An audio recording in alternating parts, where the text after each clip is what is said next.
Hi, my name is Isabel Alvarez. I am from sunny Central Oregon, and today I'm here to talk about the history of horror and motion picture arts. At the beginning of 1920, horror films were inspired by Gothic Europe and had a surreal imagery to them due to an ongoing interest in spirit photography and expressionism art that was the rage during this time period. Telling horror stories at this time was challenging due in part to the low quality film stock that made it hard to convey shadows and contrast, and also the lack of sound that made it more creatively challenging to explain the plot. In 1919, Robert Wine directed The Cabinet of Dr. Caligari, an expressionist film set in a German town. It opens doors to the exploitation of mental illness and conspiracy as a mad doctor uses his subservient partner to escape murder charges. Then, in the 1930s, we see a new kind of horror movie, one with sound and suspense. Horror lost its surrealist vibes and saw a greater emphasis on suspense horror and visual effects added to the experience. Monsters were real and terrifying thanks to their inhuman sounds and looks. At this time, horror was still drawing on classic literature of European origin, such as Frankenstein and Dracula. But as the 30s faded away and World War II erupted, horror took a back seat to movies promoting patriotism and a united nation.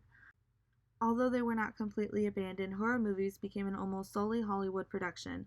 During Hitler's reign of fascism, the concept of the werewolf gained popularity, and thus was born movies such as The Wolfman and others depicting half-human, half-animalistic antagonists. As the war ended and the world was faced with the reality of true horror created by us as humans, the genre itself adapted with a new idea of consciousness. Atomic bombs had shown the world truly gruesome things that were real, and this spurred 1950s horror movies to be downgraded to low-budget B-movies as producers focused funding and attentions on musical and feature films. Mostly used as drive-in entertainment, horror was all about mutation and outer space.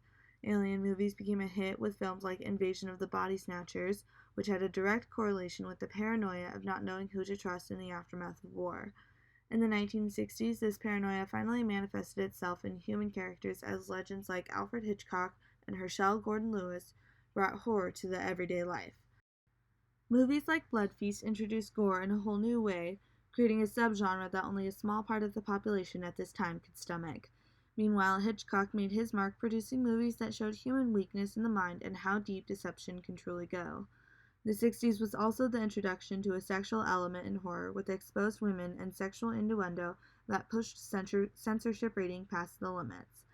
As America saw more internal crisis, we see a rise in horror stock and the quality grew to new heights as people turned to the dark films for comfort.